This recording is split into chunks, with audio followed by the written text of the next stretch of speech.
Welcome back to USD 239 School Update Show. I'm Superintendent Chris Paneri, and on today's topic we're going to be talking about Kansas school redesign, specifically about the redesign here at North Ottawa County Schools, and more specifically at Minneapolis Grade School.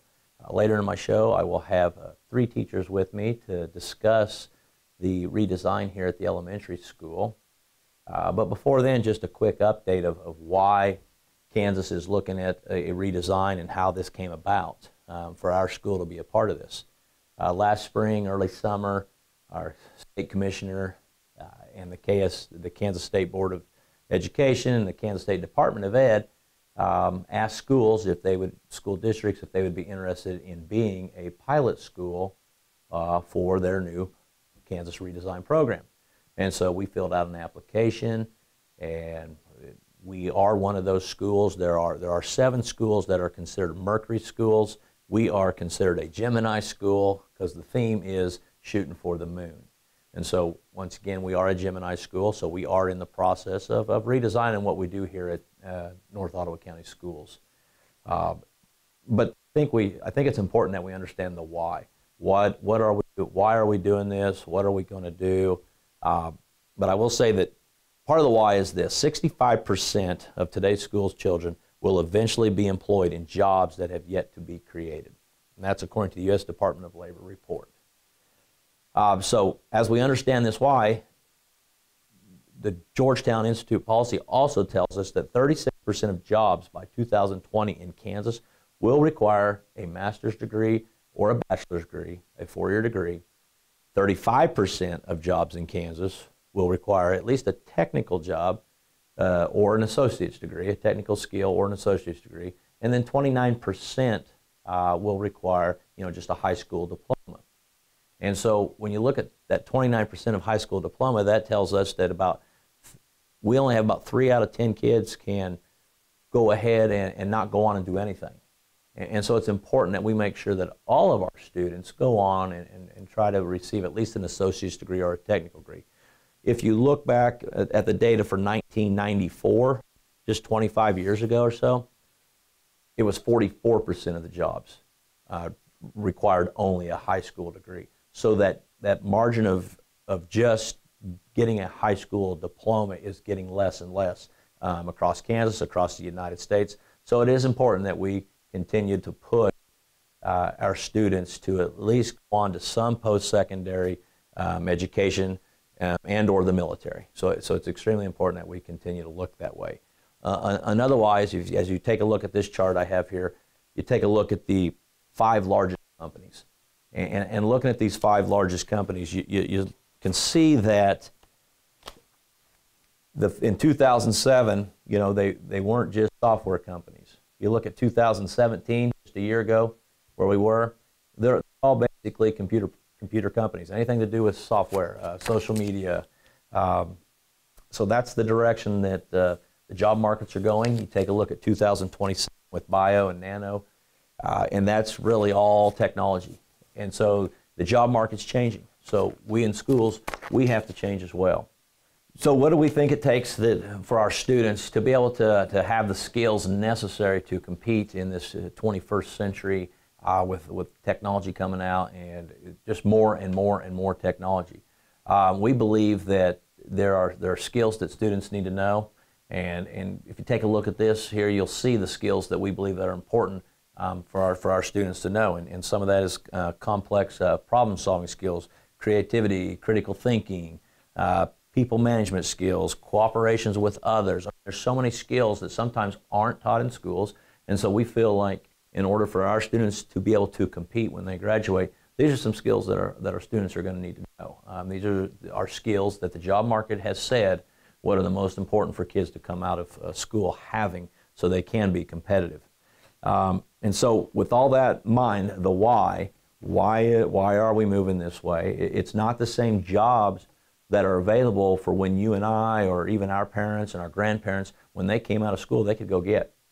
Once again, we don't know. There are so many jobs that have not yet been created that for our students when they graduate. And so we have to continue to give them those skills necessary to compete.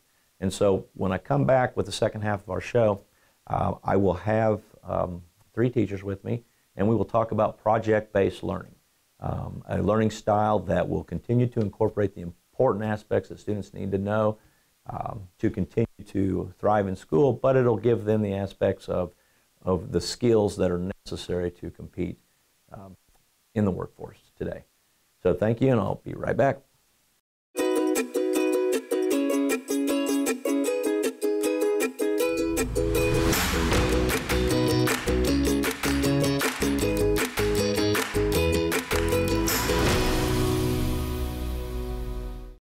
Welcome back to our USD 239 School Update Show.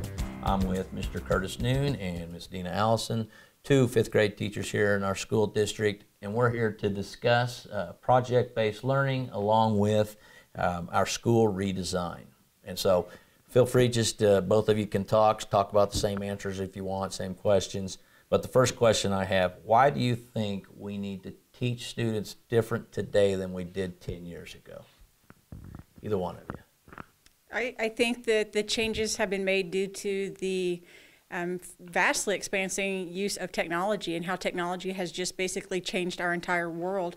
I think in order for our kids to be prepared for that, they need to be exposed to the different uses of technology and the different ways that markets are opening up, the world is becoming smaller, and our students need to be ready for facing those challenges. And the only thing I'd really add to that is we don't know what jobs are coming for these kids, so we need to make sure that they're prepared. They know how to critically think. They can problem solve. We just need to prepare them for anything, and we don't know what it is, and they certainly don't yet. So with the changing technology, they just need to be ready for whatever is coming.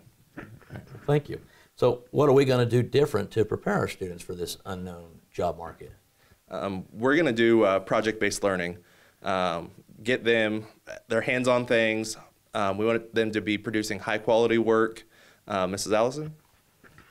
I think for me the biggest change would be, looking at companies like Google, which is a huge company nowadays, and the collaboration that's expected from the kids, employees at Google, and changing things and coming up with answers and reasoning, just offering opportunities for our kids to collaborate more, to interact more, to edit, revise with each other versus just the teacher grading a worksheet and then moving on, but it allows the students to become more involved in that process through collaboration.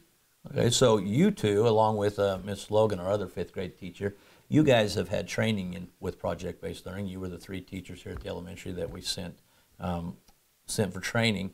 How do you think that training has prepared you for this year and then hopefully for the years to come? The training into PBL that we were able to go to prepared me just to kind of open up and understand how to lay that foundation for how PBL works.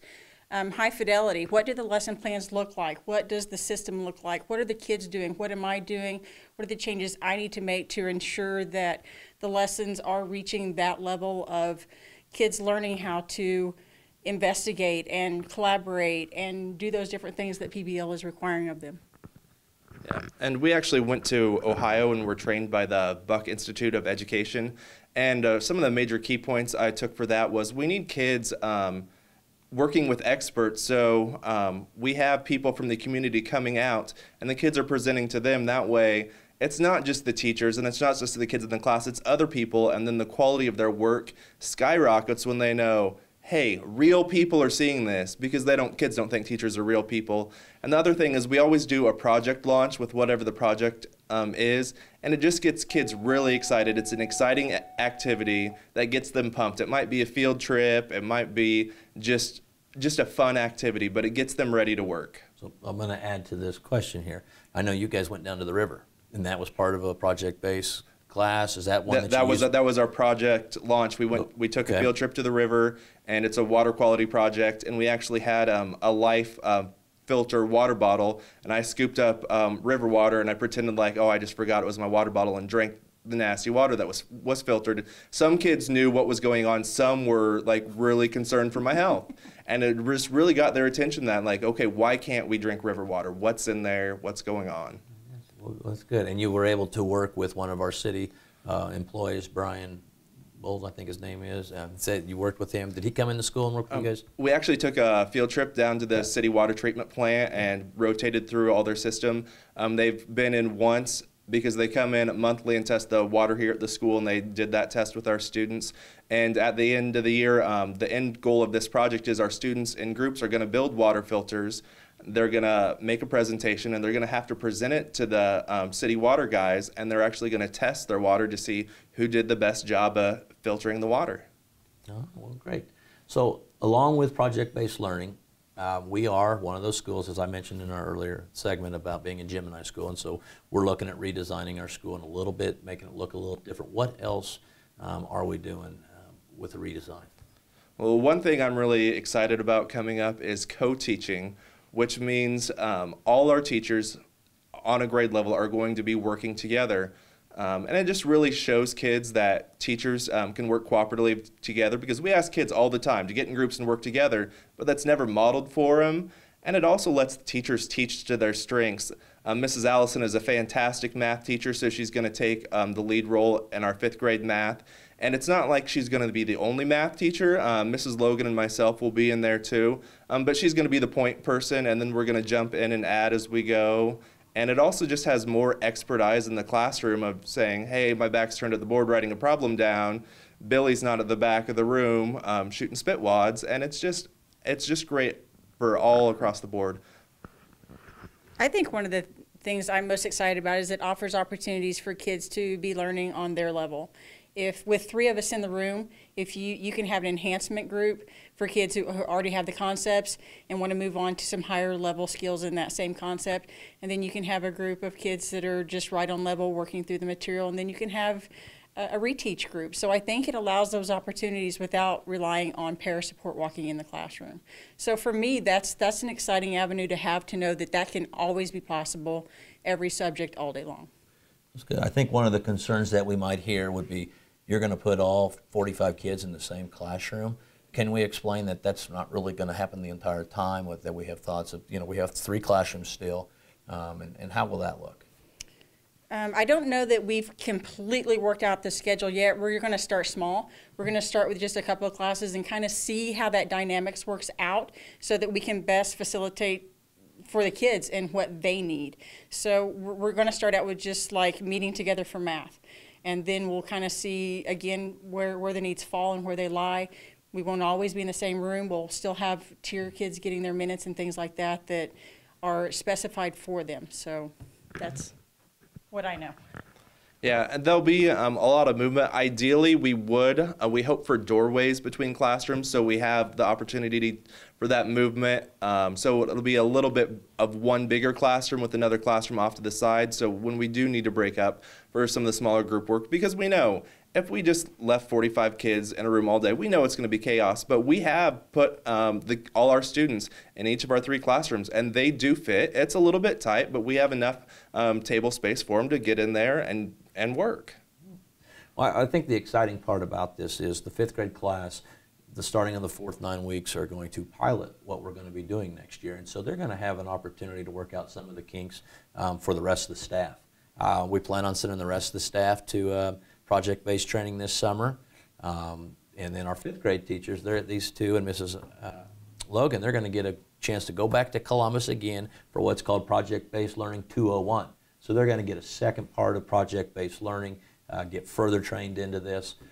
We are excited about this for our students and for our faculty. It's something new, it's something different.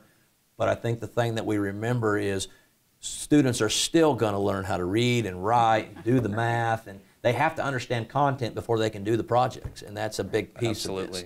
So one final question. What do you see the positives? You probably already talked about, but give me another positives of project-based learning and team teaching with your peers. A positive for project-based learning is it gets kids excited. If they're doing something that they care about, the quality of work just goes up so much, because there's only so much work we can have them do on paper and pencil, and only so much work we can have them do on the computer that they care about. And with team teaching, I'm just excited about it's like a professional development from all day long. We have great teachers in this district, so I get to see their example. And also, it makes me step up my game even more, because if I teach a bad lesson, the kids aren't going to necessarily know. But if I teach a bad lesson, Mrs. Logan and Mrs. Allison will know. And hopefully they'll jump in and say, hey, you might change it just a little bit. I think for me, the opportunities that are going to be available is just kids learning how to problem solve and interact. And I think that that's a part of just successful living, regardless of what career they intend to go into. And I think that also connecting to the public and outside these four walls allows them to understand that education isn't just right here, education is forever. And to learn how to make those interactions, to learn how to public speak, how to present products, and how to problem solve as a person. So those are the things that I'm really excited about, that these opportunities are going to supply to our kids. All right. Well, thank you both, and we are excited about next year and what it brings, and we do have a great teaching staff here and great teaching staff at the junior senior high. So it's awesome to see that we're going to have this opportunity to give our students the necessary tools to be successful in a new world that we didn't have to grow up in. So we're looking forward to it, and I appreciate it, and thank everybody for tuning into today's show. We'll see you next one.